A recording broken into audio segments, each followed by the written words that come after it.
Every Sunday afternoon, my partner Gary, aka DJ Gaza Taylor, and I choose a theme and play our favorite songs that fit that theme. Tune in right here every Sunday from noon to 2 on iLive Radio.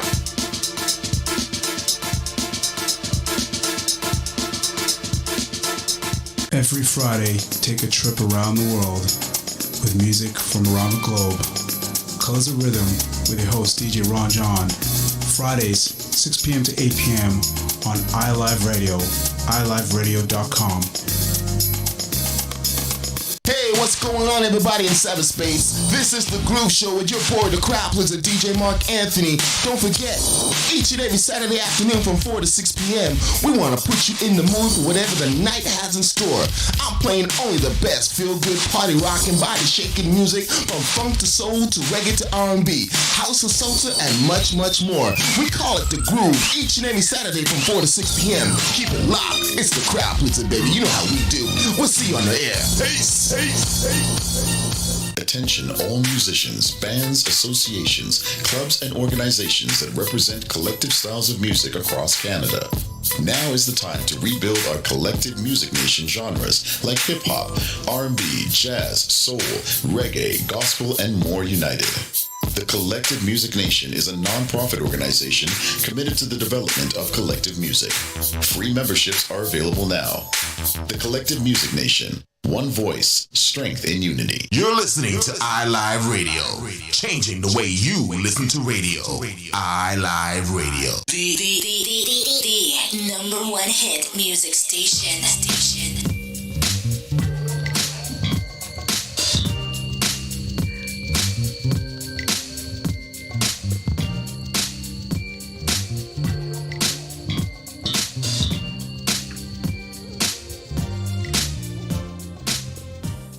Hello, hello. Welcome to another episode of Womanhood. I am your host, Lady T. And I am Tanya Nicole. Perfect. And today we will be discussing boundaries in marriage and in relationships, romantic relationships. So this is kind of a spin-off of our topic on boundaries on a whole that we had a couple of weeks ago with our great guests, Anissa and Krista. And today we're lucky enough to have Krista come back on again to help us through the conversation and just have the conversation with us and lend her expertise to the world of boundaries as it relates to marriage and relationships. So really excited about this topic today. Yes, and a little quick background about Krista Courtenay. She is a professional counselor and has worked with individuals, couples, families, and groups in psychotherapy for over 10 years. So we're getting someone with a wealth of experience to share her knowledge and expertise with us, particularly in the area of boundaries, which, as we discussed during our last show last week, how important boundaries are, particularly in relationships, and particularly even more so in intimate relationships. Oftentimes we find that we're unsatisfied or we're not getting exactly what we want out of this relationship, out of our relationships. And sometimes it's simply because we haven't set boundaries or we don't even know what our boundaries are. And just glad to have Krista here to help us navigate through all this stuff so we could all find ourselves in healthy, wholesome relationships moving forward. Yes, the feedback that we received from our initial boundary conversation was very well received. And a lot of people were like, can you speak about boundaries in relationships in particular, boundaries in marriage in particular? And I was like, sure, why not? So here we are, giving you what you would like to see. But before we do that, let's have a little quick chat. So what's been going on? Actually, we haven't had a quick chat in a while. Usually we have our little 5 or 10 minute conversation. We haven't really been doing that. So what's new in the world of T. Nicole? Well, other than a very sore back. Okay. I'm okay. I'm trying to get my abs back tight and kind of get a little bit more, working out and an exercise regimen back in. And I went to my garage and was trying a new ab workout and it didn't like my back at all. So I'm a little sore after this show today, I'm going to be laying on my bed and with an ice pack on my back. So that's not fun. And I'm hoping that this is not reality. When they say when you get older, things don't heal quicker.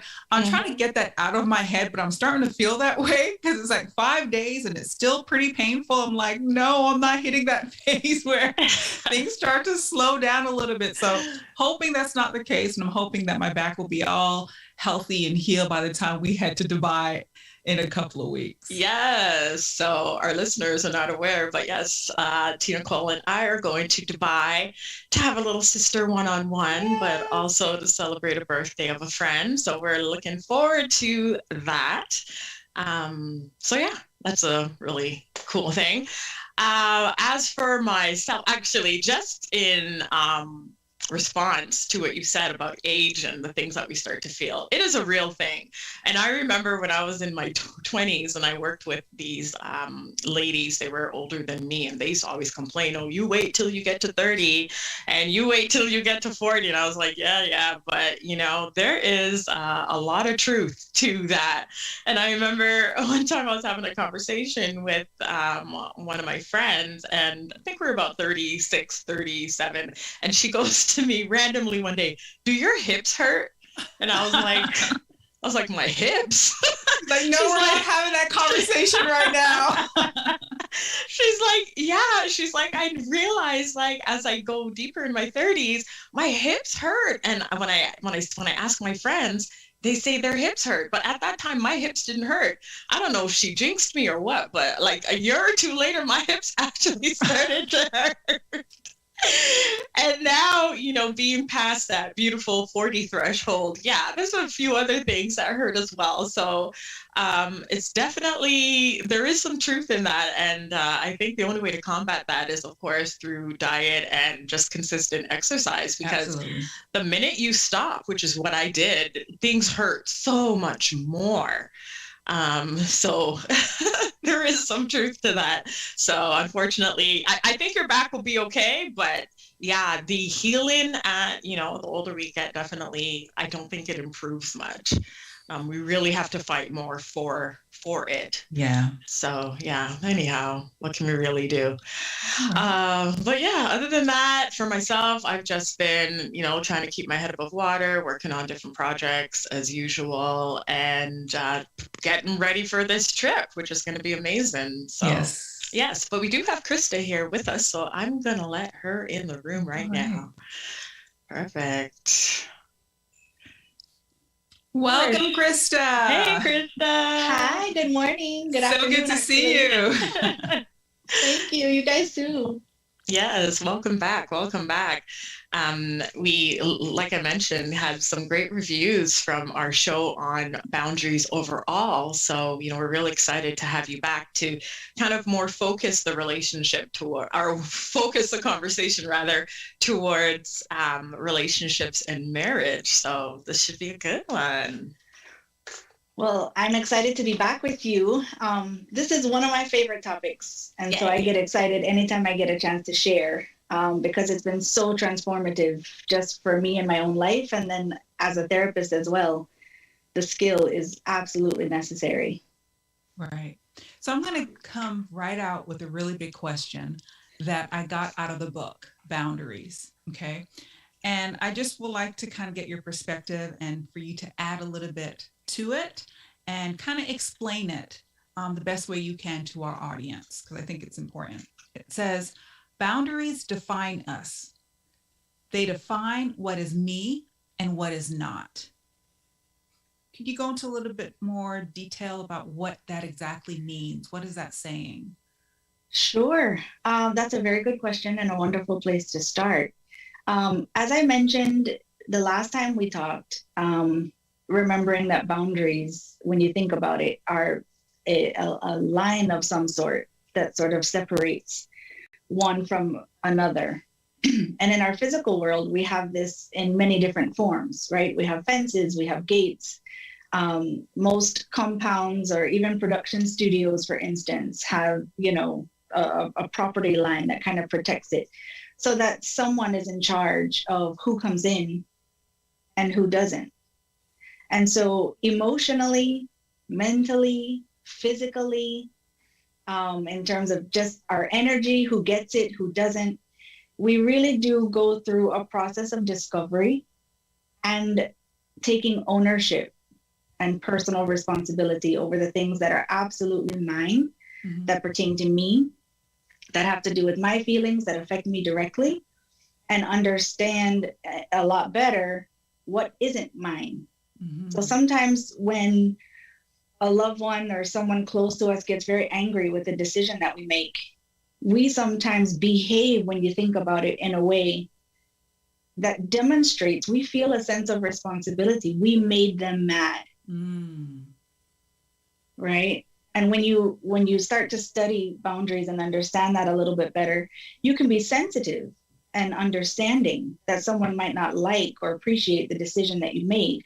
But if you have gone through the process of understanding that this is the best decision for me, and while I understand you might not like that, your anger belongs to you. It's not mine to fix. And I need to just kind of let you deal with that, give you some time, and hopefully you understand and we can continue our relationship. But so often it's just commonplace. You know, we grew up with a lot of guilt messages. We grew up not really clearly being taught the difference between me and someone else. You know, you have to share your toys with your siblings, and you have to help your mom with chores. And there's this very blurred property line between responsibility, obligation, what you should or should not do.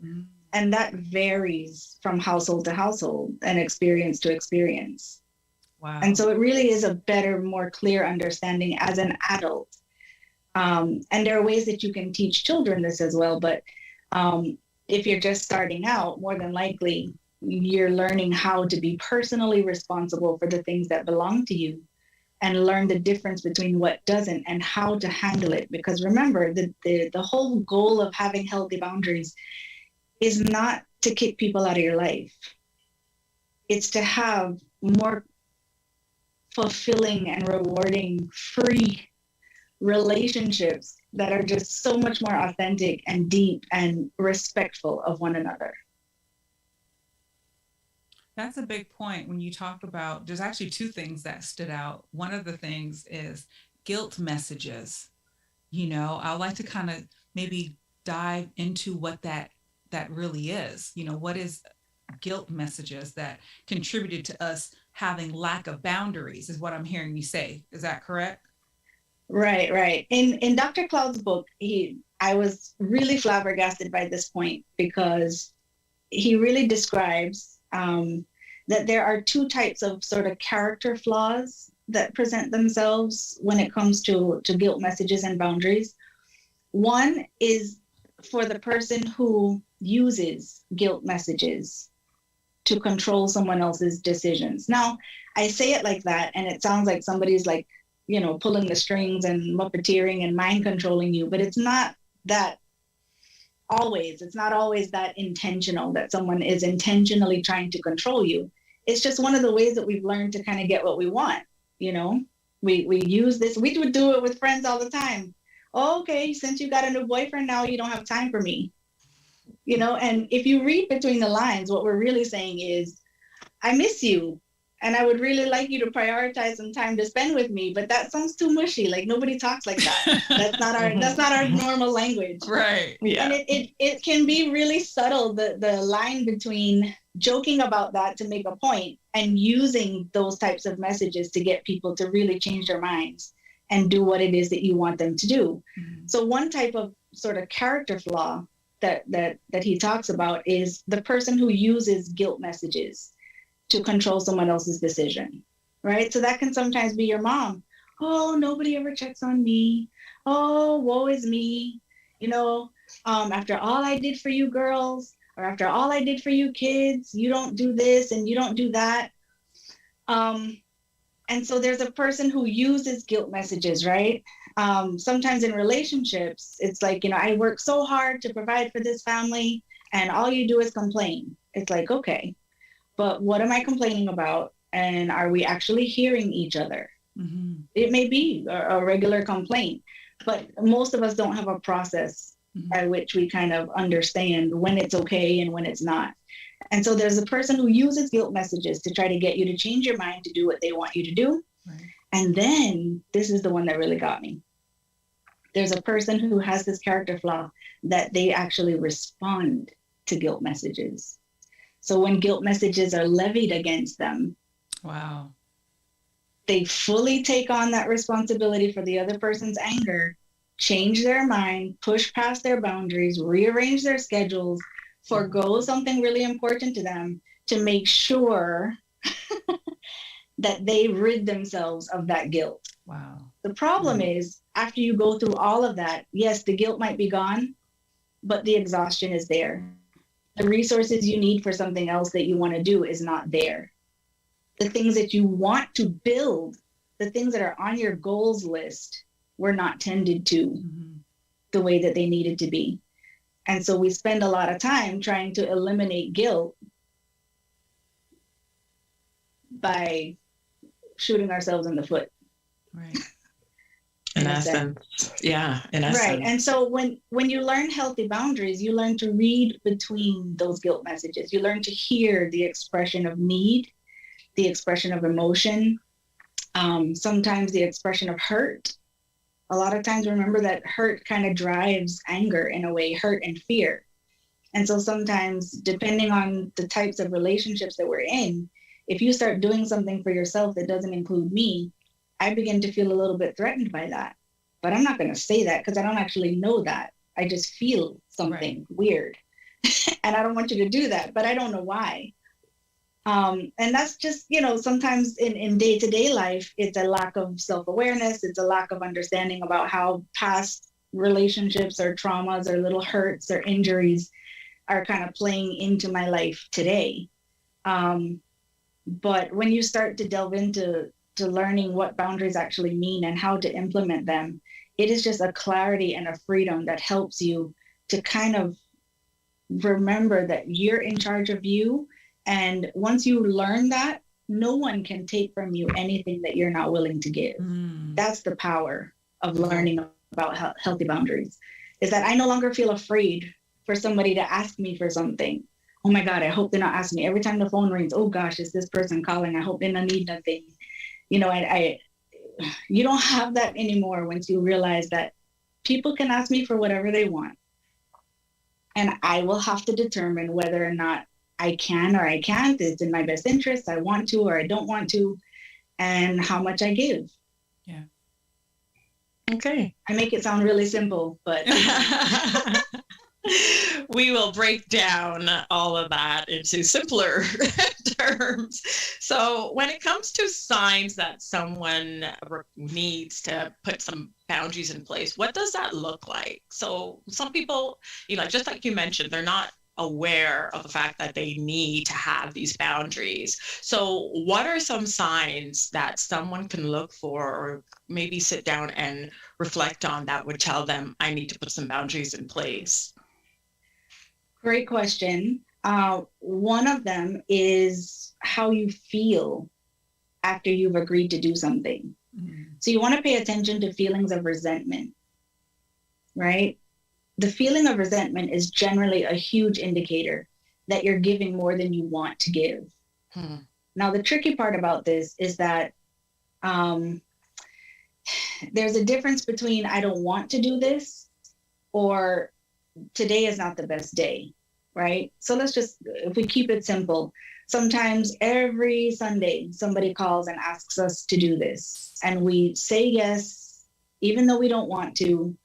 And afterwards, we just feel like, oh, why this person can't just fix this for themselves? Why can't this person just figure this out? Why they have to keep asking me? And it's like, okay, but you keep saying yes.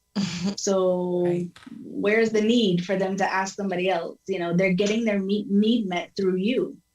And so the first indicator for me is if you look over it and you're doing something, you're expending energy, you're holding space for someone, and you don't really want to, like internally, oh, I wish I didn't have to do this.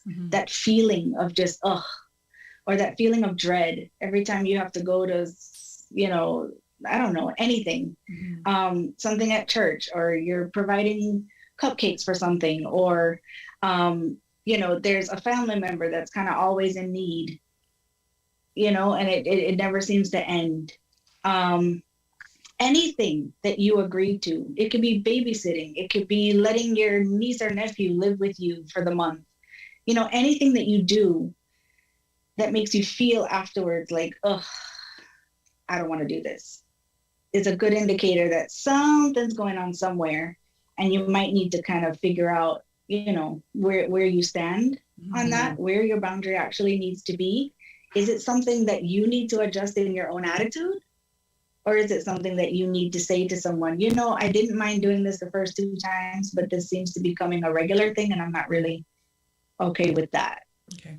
That sounds really, really good. When I hear you speak of that, it feels more like friendships or maybe close family members, siblings. But as it pertains to your spouse or relationship, it kind of feels like it might take on a different characteristics in that space. For sure. That's a much more challenging space, especially when, depending on how far into the relationship you are, you probably have some pretty well-established emotional dynamics. So he does this, you do this, your partner does this, and then you say this, and it's the same kind of thing over and over and over again. Or you say to someone, I really don't want to go to this particular event. And then, 2 days later, it's like, yes, but I need you to go. You have to go. A lot of pressure. We don't understand why. And then we go, and it's like, oh, I told you I didn't want to go. And there's big attitudes, and then quarrel afterwards. A lot of different little things and big things come up in relationships when it comes to boundaries. And so, again, the beginning of it is just trying to understand at first, what are the areas that make me feel like I'm giving more than I want to? Mm-hmm. And how do I study that a little bit and see which part of that is mine and which part of that do I need to articulate to my partner? So one of the examples, the Boundaries book that I referred to by Dr. Henry Cloud and Dr. John Townsend there's a whole series. So there's boundaries in marriage and boundaries in dating. And one of the examples that he gives in the Boundaries in Marriage book is a husband and wife. I think they have 2 children. And the wife consistently requests for the husband to come home from work early enough to sit down and have dinner with them.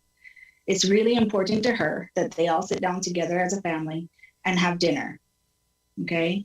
But he continues to come home late. And so she waits for him. Sometimes they're not eating dinner till 8 o'clock. And then the kids are late for bed. And then she's mad and upset because she's been waiting for 2 hours for her husband to come home. Dinner's waiting, and she has to keep everything warm because it's important to her that they sit down as a family to eat supper, but he doesn't hold that same value or attention to what she's asking. So in the book, it talks about, how do you kind of set a boundary where that's concerned? And remember that boundaries are set on yourself. They're not necessarily put on other people. So one of the examples is that she then had a conversation with him and said, you know what? I really don't like when we argue and fuss about dinner time. And I realized that I've been asking you to do something that clearly you don't really want to do. And so I want to apologize for all the times that you came home and I had an attitude, and I was upset, and I was, maybe verbally showing you that I was upset. And I really want to apologize for that. And he's like, whoa, okay, like what's going on here? And she's like, I just need to let you know that in order for me to be okay with your decision to not come home and have dinner with us, I'll be making a couple of changes so that I am okay. So I won't wait for you anymore. The kids and I will eat around 6:30 every evening because that works best for our schedules. And I don't mind leaving a plate of food for you in the fridge, but you can then eat whenever you come home. And that way I'm not upset and you get to, come home whenever is convenient for you. Now, the crux of this is that she kind of knew that the one thing he hated was warming up his own food. Like for whatever reason, he didn't like having to do that.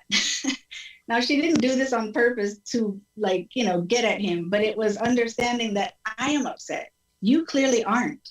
So if this upsets me, I need to make an adjustment because I'm in charge of me. And I need to lower my expectation for that particular action because you're not doing it.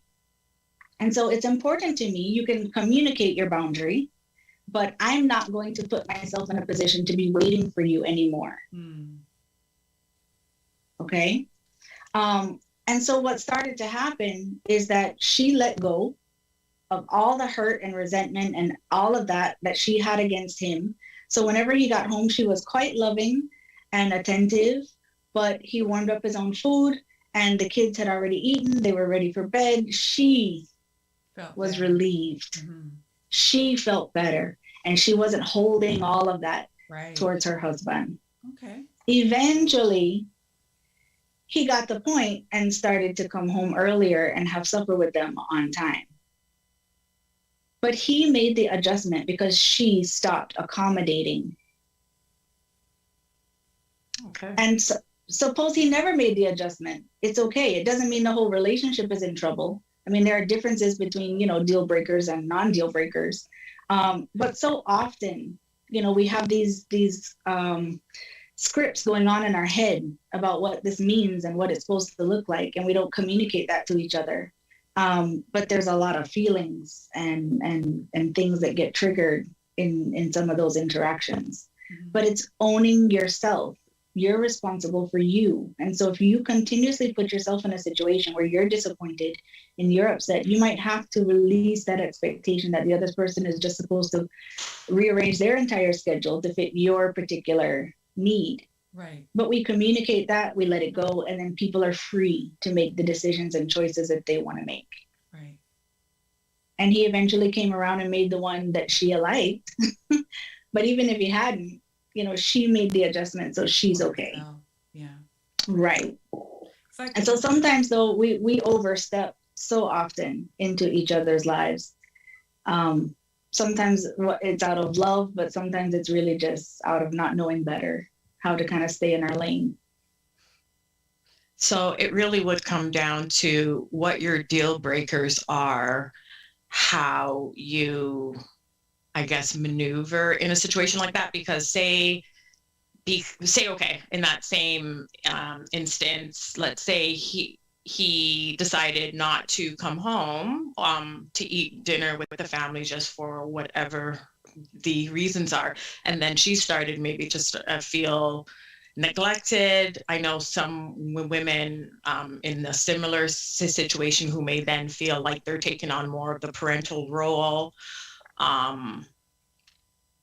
over time. And then, that grows into some sort of resentment or maybe just overall, like her needs are not being met.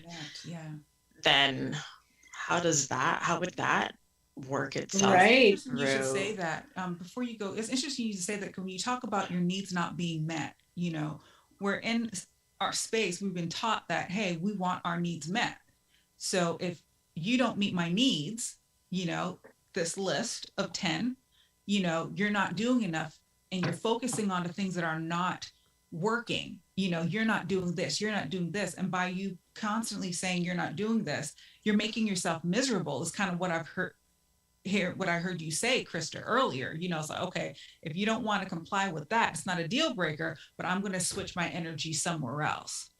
So Tanis, what you're saying, what I hear you saying as well is, okay, what do you do in a situation where you feel like your needs aren't being met? And when is too much? Right. And so this is really tricky ground because, again, you have to consider, what is your end goal? What is your intention? If you require your husband to be home at a certain time every evening to have supper with you before you start feeling neglected, then that's a little probably not just about supper, right? It's not just about that meal. So really, you have to consider that there may be a lot of other things going on. Supper is just a representation of something or something that makes you afraid. But that's usually either a past hurt or some other disconnect in the relationship. Because if it's really just about supper, we could get over that. It's a meal, you know? But if you have this picture in your head that a healthy relationship means that you're home for dinner and you're not somewhere else, or I'm afraid that you're cheating on me, that's a whole different kettle of fish from missing a meal. And so we have to consider, what are we really dealing with here? And this is where it takes sometimes professional help to help you kind of peel away those things that you are holding someone else accountable for, that really are your territory. If you're feeling neglected, if you're feeling not okay, there may be several things that you yourself can do, or places or areas you need to heal, so that that's not someone else's responsibility to make you feel a certain way. Now, if they're contributing negatively to your life, that's a different story, right? But sometimes it can be really tricky to tell how much of this is my baggage that I'm requiring you to heal for me, or to hide for me, or to fill in for me. And how much of this is something you're actually contributing to my life that wasn't there before you came into it. And there's a big difference there. And it's not always that easy to tell. Right. Sometimes, you know, this happens over time. We discover things, and this is why, you know, we're never quite ever really there. We're always growing. We're always healing. We're always learning something about ourselves. And you're hoping that in a relationship that is somewhat healthy, that we can both grow together. As I grow, as I learn more about myself, as I heal certain injuries or wounds that I might have had pre-you, or even within our marriage, I can say, you know, this really hurt me and I didn't know how to say that. So you couldn't have made an adjustment because you didn't know. But I need to tell you that when you do this, this kind of hurts. And so if that's something you need to continue to do, then we'll have to make an adjustment, because I can't participate in that with you. But that may not be deal breaker status, but it's still very important conversations. Right. That's really good stuff. It's just making me think a lot, you know, about the growing aspect. I'm a big, proponent of, okay, listen, we need to grow together, and then sometimes you have one partner, could be the male or the female partner, that doesn't realize that they can use help. Like you said earlier, sometimes you need to go for therapy. You need to go to a professional to kind of unpack these layers as to why you're behaving this way. Then sometimes you have a partner that's resistant to that. Yeah. Nothing is wrong with me. I don't have a problem. Maybe you need to go see. It's a you issue. Maybe you need to go see. It's a you problem. I don't need it. Right. And that can be tricky when you're navigating a relationship. And another thing that came to mind is the dating, how deceptive dating can be, because each person is trying to put on their best face.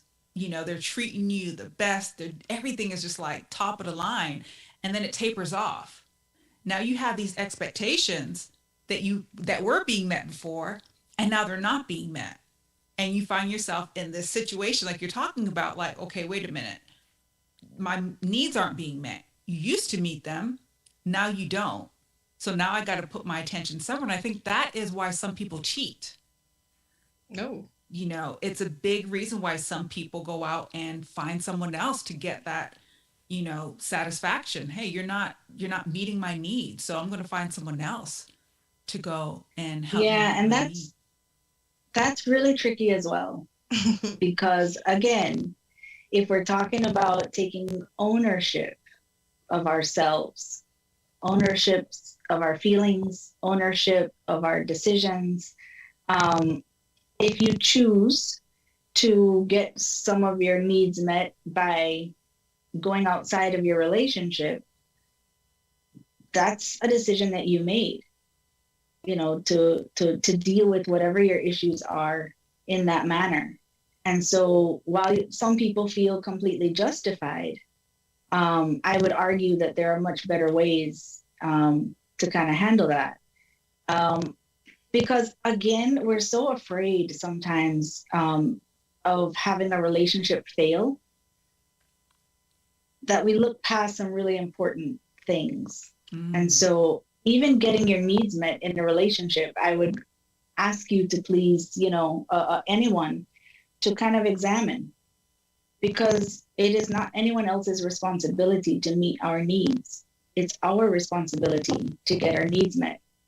Now, there's a lot of other things that go into this. I mean, historically, when you look at just the difference between the men and women, and there's a huge disparity in terms of who has power in the relationship. And these are things that are just so subtle from our histories, from offenses sometimes that now we call cultural norms within certain communities, that men are revered, or, you know, they're allowed to do certain things. And that's a whole different conversation. But when it comes to understanding healthy boundaries, I am in charge of getting my needs met. And all I need is for my partner to be supportive of me getting my needs met and occasionally participate in whatever I've asked of them, as long as what I'm asking for isn't, again, violating one of their boundaries. Right. The tricky part is that by the time you're learning about healthy boundaries, by the time you're recognizing what's mine and the issues that I need to deal with, the more I start to deal with my issues and the more you don't deal with yours, we're growing at different rates. And that can cause some tension in the relationship and make us question whether or not we want to stay in it or not. And it can be kind of tricky, because those are things sometimes. The reason why we don't sometimes set healthy boundaries, as we mentioned on the last show, is this huge fear of losing. Yeah. That if I grow at a different rate from you and I get to the point where it's making me sick to tolerate your lack of growth and your unwillingness to even examine yourself at all, I may get to a point where that becomes a deal breaker for me. Mm-hmm. And that's a scary place to be. Right. But it's like people who are in relationships where one of their partners has a substance abuse issue, you know, or an anger issue. It's like, if you cannot deal with that, I can't continue to, with a clear conscience, now that I've grown to understand that staying in this relationship with you and covering up my bruises for you, or making excuses to our children about why you're not coming to something that is important to them anymore, because you're drunk or recovering, or you don't remember what you said to them. Like, I can't, in good conscience, now that I've grown to understand that's not healthy, keep myself in this situation if you're not willing to kind of examine yourself and work on that. So I can stay here with you, I can support you, but I can't do it for you. Like, you have to be willing to do your part and I'll do mine, and we'll see if it works. And if it doesn't, I didn't see this coming at the beginning of the relationship, but now that I've grown to understand that I don't like this, or this is unhealthy for me and my children, then, you know, and that's either, it doesn't matter which partner it is at that point. You know, sometimes husbands have to leave unhealthy wives. Any type of relationship, partners have to leave each other if there are things that the other is not willing to address, and it's causing disruption, it's causing pain, it's causing harm, trauma, etc. So there's levels, right? Not all of it is on the same level of offense or injury. And that's why how much you tolerate and what's healthy for you is a very personal discovery. Yeah. It's a very personal list of things that pertain to you, your history, your own injuries, why, you know, somebody else might be able to tolerate it and I can't. Right. It's I can't do it. Right. So much in what you just said. There is. So, it's so very much, loaded. You know, very, because very I'm loaded. hearing, you know, a little bit of, you know, potential narcissistic type of relationships. I'm hearing potential, you know, there's just so many aspects of it, you know, low self-esteem, lack of self-awareness, the struggle of, you know, the ride or die thing. You stay with me no matter what. Like, I'm hearing so many firecrackers are going off right now, and you're right. It's very layered. You know, there's, and it's individual. You know, it's based on individual, what they can tolerate, what works for them, what doesn't work for them. You know, but yeah, what do you have to say about that, Lady T? That was a it's just it's very multifaceted. And it's like, right when I think I'm getting my answer, I'm not, or I'm not sure if I am. But you know, one thing that I can say that keeps on sticking out periodically is the importance of understanding, you know, that I'm in charge of me. You're in charge of you, right? So I need to take care of me first. If I can't depend on you to take care of me. It would be nice if you add to my joy or, my self fulfillment or any of those things, but I can't solely depend on you for my happiness. It's about taking that power back, not in a, I'm doing me kind of thing, but in a loving, caring, compassionate way. I love you, but I love me too. And I really have to make sure that I'm whole and I'm taken care of. And I can't put that burden or responsibility wholly on you. Right. And it doesn't just kind of change overnight. You don't just realize this and then go executing this in your relationship. You're going to blow it up more, like for sure. That's not quite what we're going for here, right? It may take a little bit of time. It may take a little bit of healing, but the first thing that we do is to just check in with ourselves. Yeah. And so before you try to force you and your partner maybe into therapy, if your partner's unwilling, it's okay for you to start, because there may be some things in your own life that you need to address before you're going to be really healthy enough to address some of the things within your relationship. And so it's always a good idea. I mean, whoever goes to therapy first is the one who's fighting for the relationship and know that they need to heal. And I always, when I work with couples, it's really tricky, because in the first conversation, it's usually this big announcement, right? And I will let them know that, listen, I'm here for you, whether you decide to stay together or you decide that you're better off apart. Like, my job is not necessarily to keep you together. My job is to help you get some clarity around where your injuries are, how you're going to heal from that. And then you have the clarity to understand or make a decision for yourselves, whether or not you can continue in the relationship or not. So my job is not to keep you together. My job is to give you and help you get the tools that you need to make those decisions very clearly for yourself as to what's in your best interest. And most people are just kind of like, they pull back on that one. Like, what? You're supposed to help us fix this. Yeah, no. And that's new. And I'm very glad that you said that, because I didn't learn that until maybe, 7 or 8 years ago. I always felt that the purpose of going to see a therapist was, okay, let's fix this. But in reality, what I learned, it's to gain clarity. It's not, I mean, you could fix it, but fixing it could either be fixing it to stay together or fixing it to give you that clarity in order to, to move apart, because that's the best thing for the two of you.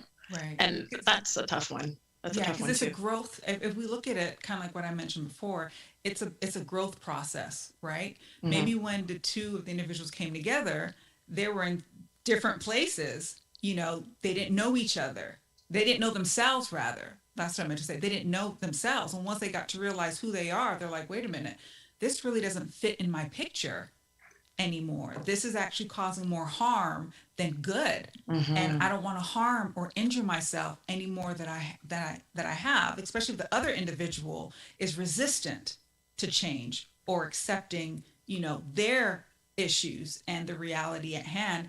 So more than anything, I think our listeners really could take away the importance of self-awareness. Learn thyself.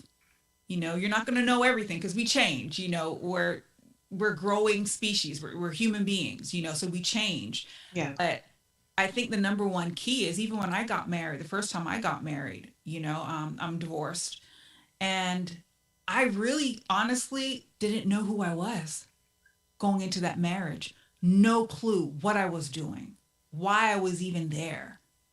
Great guy, really good person. But I was just a lost human being that didn't know who I was. And then you have the pressure of, you need to stay married because you're not supposed to divorce. But then I had this conversation with Lady T, I believe it was with Lady T, and I was like, why? We can forgive a whole lot of other stuff, but what about a mistake when you feel like, I wasn't mature enough to make that decision? Why can't I be given another, a pass?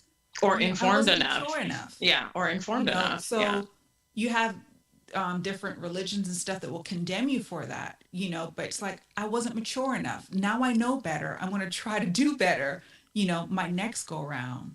But like I said, if anything that I'm learning, because I'm still learning and growing through this process of boundaries, I have not mastered it. Trust me, like a baby in this thing, but I know how powerful it really is. It can really help you live a more fulfilled life and focus on you. Because at the end of the day, we all ask for, I want to be happy.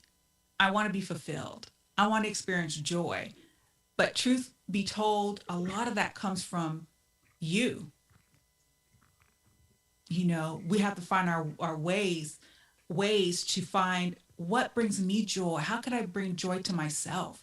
Of course, you can enjoy joy with everybody else. It's great, but it doesn't always work that way. Yeah, and there's so many counter messages to that. And if you think about just the last 15, 20 years, with the onset of social media and the fact that, you used to be able to keep different parts of your life kind of separate from the other, and now everything is sort of lived online. There's an additional distraction. There's this face that we put out there, and then there's the one behind the pictures that we post, or the comments or opinions that we have online. And so really working with someone, or working with one of your women's groups, or just with your girlfriends, to really have some interesting conversations about where actually did this come from? Yeah.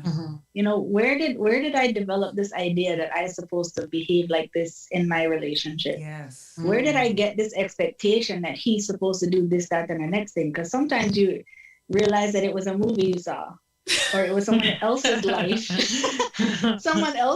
that you thought you got a glimpse into. Right. And you really didn't know what was going on behind the scenes. I mean, how many times have you seen someone in a relationship or in a certain situation and say, oh my gosh, I want to be just like them? You want to be like what you're interpreting, you're seeing of them. Right. Right. And the authenticity of that, and that you may be able to achieve a particular goal, in your mind that looks like what you want. But we have to be very careful of thinking that we know everything that there is to know about what that means, or what it costs them, or the process that you go through to get there. Yeah, absolutely. One of the things I want to just mention before we move forward is in my boundary book, because I have a different boundary book that I've been reading as opposed to Nicole's book. So in mine, it says, so remember the signs that you need boundaries. So the first one she mentioned was feeling overwhelmed. The other one was you feel resentful towards people for asking for your help. Next one was you avoid phone calls and interactions with people who might ask for something, which you have mentioned. We've pretty much gone through these ones.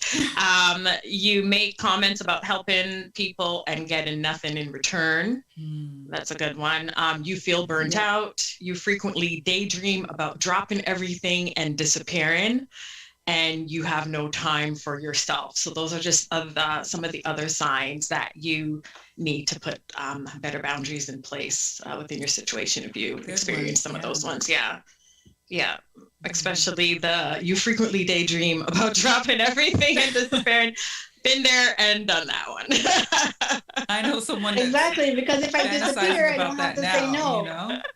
Exactly. If I disappear, I don't have to say no. Right. I don't have to have that uncomfortable conversation. I can just escape it all and avoid it. I never have to take ownership. Yeah. Avoidance. Yeah. So, as you talk about the, saying no, a lot of people have difficulty saying no. They say yes to everything, So how do you start to use the word no and start to get comfortable with it? Because for some people that the word no is so uncomfortable for them that they rather injure themselves and say yes. Yeah. Than to. Yeah, for sure. One of the things that I always advise, like a good place to start, and it's a little easier to start saying this to people who are maybe not your immediate family or not your partner. So we start with some of these ancillary relationships to practice some of these things. But one of the easiest ways to get a little more comfortable with it is actually don't say no at all. But you also don't say yes either. So you give yourself room, and you can do that by stalling. So whenever anybody asks you for anything, you have to practice for maybe a month or two. I'm not really sure if I can do that. Let me check something and I'll get back to you. hey, can you lend me $50? You know what? Let me check something real quick and I'll get back to you. I don't even care if that means you go to the bathroom to say, okay. You don't want to give this $50. This $50 is earmarked for something. Don't do it. And it's like, you know what? I'm so sorry I don't have it this time, but maybe next time. Mm-hmm. And so you kind of practice not answering yes or no right away for anything. Even if you think the answer might be yes, just to practice it, let me check on that and let me get back to you.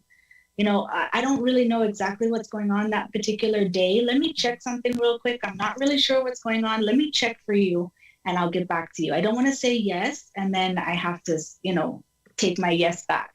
Or I don't want to say no and I actually can do it. So let me just check and I'll get back to you. So it's like not taking it on. Or I really need somebody to babysit for me next week. Can you keep my kid for me overnight? And it's like, whoa. It's like, let me check something. Like, I'm not really sure. Let me just check something and I'll get back to you. So if you practice initially, sort of not saying yes or no, and then really check in with yourself, like, how does your body react when you think about saying yes? Mm-hmm. How does your body react when you think about saying no? And it's like, okay, I'm uncomfortable with the no, but it would be a huge relief. Or if I say yes, I know I'm going to, I don't want to say yes. Like, But it gives you that at least that extra buffer time to kind of decide for yourself what's in your best interest. If you decide to push past your boundaries anyway, because you're not ready yet, that's okay. We're learning and we're growing. But the fact that you've been able to recognize I'm saying yes when I want to say no, that's a huge place to start, because it gets a lot easier after that, for sure. I know we're coming down to time. We have about 9 minutes left. Lady T, I'm going to ask another question. Sure, I don't want to hog all the time, but I do have something. Going back to guilt messages, right? Okay. And the word should in relationships. I find that to be a big deal. And the reason why I say that is females and males, they have these roles that we play. And that says, you should do this, you should do this, I should do this, I should do that. And we get stuck in those roles. And if we don't perform those shoulds, right, or those expectations, that guilt message comes into play, right? So what type of relationship should we have with the word should? Because I hear that a lot. I should be doing this, or you should be doing that. What type of relationship should we have with the word should? I know that's kind of like should. But you get what I'm saying. Right. It all starts in your exploration with, where did that belief come from? Right? Because it is so amazing to sit down and recognize that a lot of our expectations and relationships are driven by things we saw, things that we observed, values in our own home, behaviors in our own home. And if any of you out there are parents, it's a different perspective to understand that your children have like half a clue as to what is actually going on behind the scenes. So if you can think about that, how much your children actually know about all the things you're shielding them from, all the things that you're dealing with, all the things that you're trying to manage in your own life, you can kind of look back and say, you know what, I might not have really understood why my mom behaved that way, or why she took on all that responsibility, or why my dad behaved this way, or why my auntie or my uncle did this or did that, or what relationships was I observing, and where did this actually come from? Sometimes they're cultural norms, but even cultural norms have been shaped by a lot of trauma, and a lot of religious beliefs that we grew up with that we just kind of accepted blindly. And it doesn't mean they're all bad. It just means that we do need to examine where these things kind of came from, and then decide if these are things that we need to keep or things that we need to modify. Sometimes they need a little updating. It's not that the whole principle is should be thrown out the window, but how we execute it. There might be some layers of this that we don't really understand. And we need to understand, where did those shoulds come from? Right. Yeah. And do they need to stay there?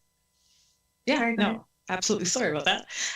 One of the questions I have that I hear a lot from people who are whether married or in relationships is the defensiveness from the other person that they receive once they exert what their boundaries are. Mm-hmm. What can you say with regards to that? So, as a scenario, let's say I want to spend more time with my husband, just as an example. But every time I express that, there's a level of, like defensiveness that comes with that. How, like, what would your advice be to help maneuver through something like that? One of the things to consider, because we don't always know exactly what all is going on, but when we're approaching, kind of confronting someone with something, with the boundary. Yeah, it's like, this is really important to me and I don't feel like I'm getting enough of it. And so I want to see, what can we do to address this, or what are some of the barriers to spending more time? Maybe I say something or do something a certain way that kind of pushes you away. So the main thing is to kind of remember to stay open. And when you're hearing defensiveness, it's generally an indicator that someone is feeling attacked. And sometimes that has a lot to do with how we say what we say. So when you say to your husband, you don't spend enough time with me, any conversation, any confrontation in particular that starts with you never, you always, you should, you don't, those are like fighting words, right? So the first thing is to just kind of switch it around. I would really appreciate spending more time with you. I feel like I miss you a lot, and I would love for us to spend some more quality time together. Is that something that you'd be willing to arrange with me? So it's about me. Mm-hmm. It's not about what you're doing or what you're not doing. Sometimes it is, and we have to say, when this happens, this is how I feel. And I would prefer that we handle it this way. But even that is an example of an I statement. You can look it up. Mm-hmm. There's a language that is compassionate, and that is, the word is escaping me at the moment, empathetic. Right? We have to have empathy for the other person. So even if they come back at us with, but I do all of this for you. And it's like, okay, I hear what you're saying. You work really hard for us and you're trying to provide for us. And I really appreciate that. Is there a way that we can kind of work in a little more personal time? So you empathize with the fact that the person might be feeling attacked, and it's like, okay. I recognize that, maybe that didn't come out right. What I'm trying to say is, and you may need to practice this mm-hmm. before you confront somebody. So you kind of understand what you want the outcome to be. Mm-hmm. And so you kind of know how to navigate. And if you don't, these are all tools and skills, right? This is a language that I speak every day. So I make it sound really easy, but, even just examining, like, where do I want this to go? How do I want this to turn out can help you choose your language a little bit differently. So defensiveness usually requires a bit of empathy, a calmer tone. Don't let them carry you into a power struggle. You're just trying to get your point across. And that is, I feel this, I would like this. Can we make this happen? Right. And there's also layers to that. That's an excellent approach, that I feel oftentimes temper the temperature, right? If it's getting too hot, it doesn't help, because you find a reaction that I've experienced sometimes. It's almost like, okay, I can't attack you when you're coming at me with such loving kindness, consideration, right? But there's also, I know we don't have a lot of time, we have about 2 minutes left, but there's also the equate the side of it where the individual is probably dealing with a lot of past traumas, and any little thing can trigger that reaction, no matter how sweet or kind it's, coming. But like you said earlier today, and we're learning, it's not about them, it's about us in the sense of we got to take care of us. We right. So it's our job to kind of bring it up and say something, and to kind of, be the piece that we want to see.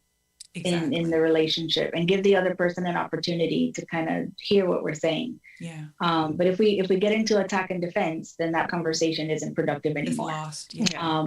Yeah. And so again, there's a lot of things that can contribute to that, but it starts with personal examination, self-awareness, and reaching out for help if you feel like you need it. awesome conversation, Krista. We have less Yes. than a minute. Thank you so much. So Thank you, insightful, Krista. very helpful.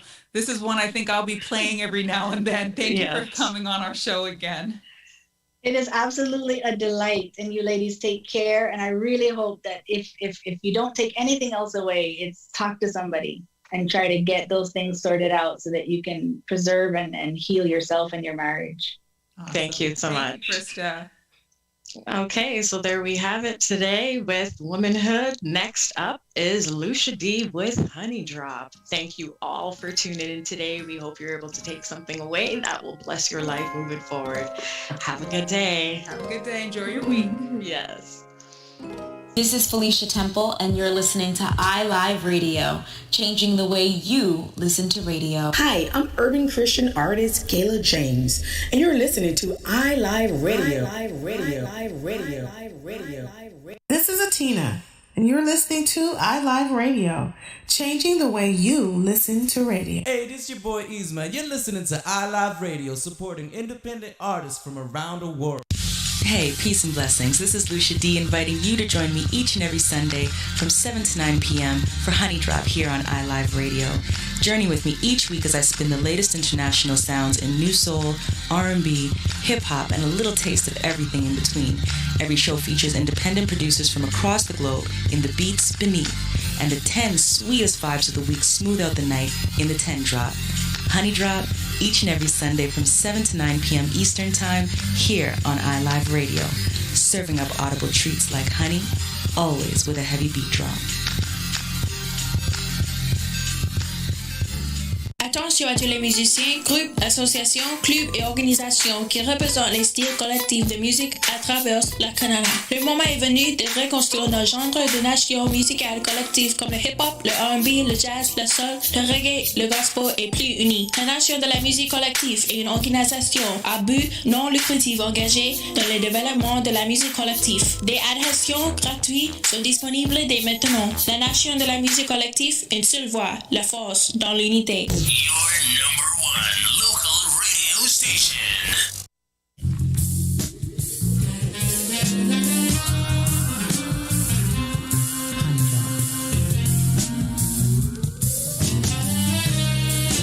Yeah. Vibration. This energy is like Omar and Sinai Lathan. I wanna court you, sit libations. You the homage moon to have the illest conversation. Cover soul ties, compatible constellations. Scripture and picture, building a fly nation. Abram and Sarah, Conda, diaspora. Captivate my soul as we zone up the here and after. And after we focus on existing. My hope, if there is a plot, then we gon' twist it. Break the rules, making it cool with the assistance. The highest intervention, divinity is the centerpiece of our energy. Lend me your ear, I give a shoulder. Two is a pair, what mama told you. Talks of a fear and our culture. Plus what I'm staring at is ultra. Two-stepping in Steveland, a lovely evening. Planting seeds in the universe and then receiving. Everything is clear in the air for us to breathe in. I'm sleeping, need a phone number for me to keep in. You let your fingers ride. We ride with something so high. You know I'm thinking. Oh, we're in the next sky. A rhapsody club to town. A river so far. We're together, baby.